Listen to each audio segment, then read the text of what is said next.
নমস্কার বন্ধুরা, ঘর কোণে আপনাদের সবাইকে স্বাগত। আশা করি সবাই খুব খুব ভালো আছেন। চলে এসেছি আমি এবার নতুন আরেকটি ব্লগটা আমি ঠাকুর ঘর দিয়েই শুরু করছি। দেখতেই পাচ্ছেন, এটা হচ্ছে আমার বাড়িতে গৃহদেবতার ঘর। তো এইটা হচ্ছে আমার লক্ষ্মীনারায়ণ, আমাদের বাড়ি জোড়া লক্ষ্মীনারায়ণ। আর এদিকে ভোলা মহেশ্বর তো আছেনই। পরশুদিন গেছে মহাশিবরাত্রি, আমরা ছোট্ট করে উদযাপন করেছি অবশ্য। আর এই ঠাকুরের খাবারের থালাটা দেখতেই পাচ্ছেন পুরো ফাঁকা। অ্যাকচুয়ালি ফাঁকা ছিল না, কিন্তু আমাদের বাড়িতে এত প্রচুর পাখি আসে, ওই দেখুন জানলা দিয়ে সব পাখিরা এসে পুরো প্রসাদটা সাফাই করে রাখবে, এক কুচিও রেখে যাবে না। দেখতে পাচ্ছেন এই জানলা দিয়ে প্রচুর পাখি আসে। পাশে তো জানেনই একটা বড় বাগান আছে, তো সেখান দিয়ে পাখিরা এসে পুরো প্রসাদগুলো সব খেয়ে চলে যায়। আপনারা জানেন আমার বাড়িতে প্রচুর জবা গাছ আছে, তার মধ্যে কিছু জবা গাছ আমার এখানে আছে, এই বাড়ির এই পাশটা জুড়ে দেখতে পাচ্ছেন। আর এগুলো সদ্য সদ্য কুড়ি, এগুলো 2-1 দিনের মধ্যে ফুটবে।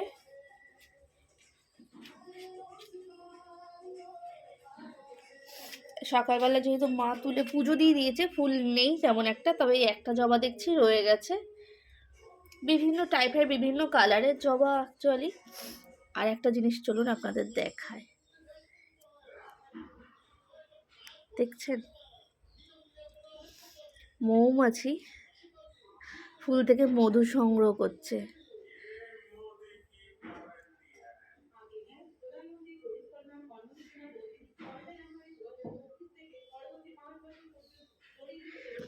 আমার লেবু গাছ ভরে ফুল এসেছে। আপনারা জানেনই আমার তো অনেকই লেবু গাছ আছে, তার মধ্যে এই লেবু গাছটা হচ্ছে টবের লেবু গাছ। তো দেখুন গাছটা ভরে কিন্তু পুরো ফুল এসছে। আর তার মধ্যে এখানে সকাল সকাল চলে এসেছে একটা অতিথি মধু সংগ্রহ করতে, দেখছেন। আর এপাশটা তো জানেনই আমার বাগান, কিন্তু বাগানের অবস্থা এই মুহূর্তে খুব খারাপ অবস্থা। আমরা একটা লোক খুঁজছি পরিষ্কার করার জন্য, কিন্তু সেইভাবে পাচ্ছি না।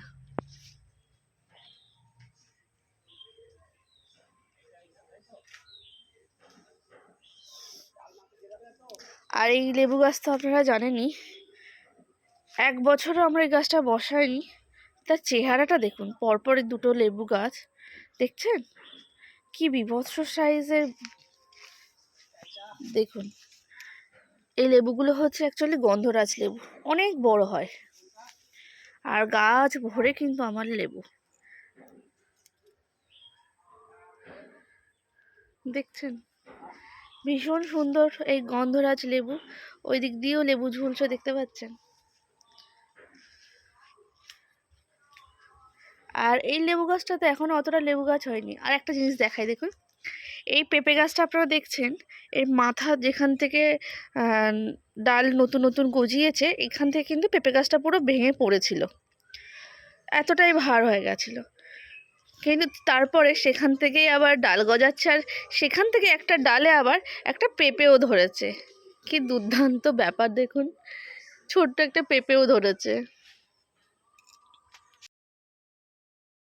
তো চলে এসেছি রান্নাঘরে, মা একদিকে রান্না বসিয়েছে, সকালে টিফিন বানাচ্ছে। আমি ভাবলাম দুপুরবেলা মাছের ঝোল করব, তারই একটু মশলা বানিয়ে নিচ্ছি। তো মশলা বলতে একটু টক দই নিলাম, একটু আদা বাটা, তার মধ্যে রেগুলার যে মশলাগুলো জিরে গুঁড়ো, ধনে গুঁড়ো, লঙ্কার গুঁড়ো, হলুদ, এগুলো দিয়ে একটু মিক্সড করে রাখলাম যাতে চটপট আমি করে ফেলতে পারি। আর তার মধ্যে অল্প একটু দেবো কিন্তু কসুরি মেথি। তো ব্যাস এগুলো দিয়ে মশলাটাকে একদম রেডি করে রেখে দেবো কিছুক্ষণ, এটা ভিজতে থাকবে মশলাটা। তারপরে কিন্তু ওইদিকে মাছের ঝোলটা বসিয়ে দেবো।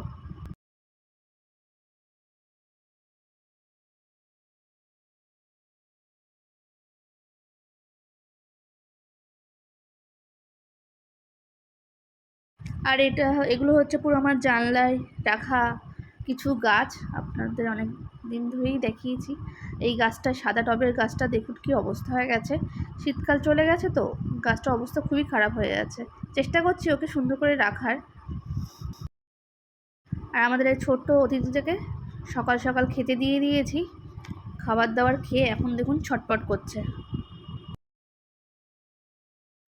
এইদিকে মা গরম গরম রুটি সেঁকছে। আজ সকালে রুটির সাথে মামির পাঠানো, ছোটো মামির পাঠানো মাটনের কিমা দিয়ে ঘুগনি। চলুন তাহলে বড়বাবুকে প্রথমে খেতে দিইনি, তারপর আমরাও বসে পড়বো। আমাদের খাবারগুলো আমার আর তোর খাবার বাইতো গাজে তো অনেক। রাকেশজি, খাবার তৈরি হয়ে গেছে, চলে আসুন। তো সকাল সকাল আমি আর রুটি খেলাম না, একটা ভেজ বার্গার ছিল সেটাই খেয়ে নিচ্ছি। এদিকে দুপুরের খাবারও তৈরি করে নিয়েছি।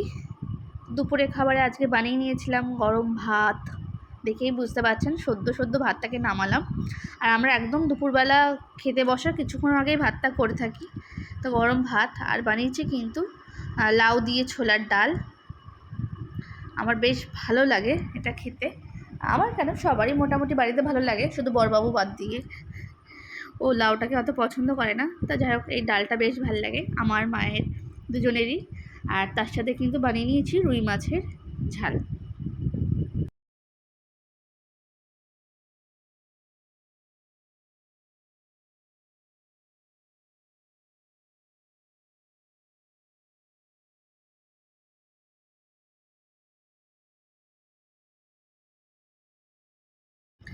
আর যে লাউটা দিয়ে লাউ ডাল করলাম, তো মাকে বলেছিলাম লাউয়ের খোসাটা একটু বেশ মোটা করে রাখবে মা।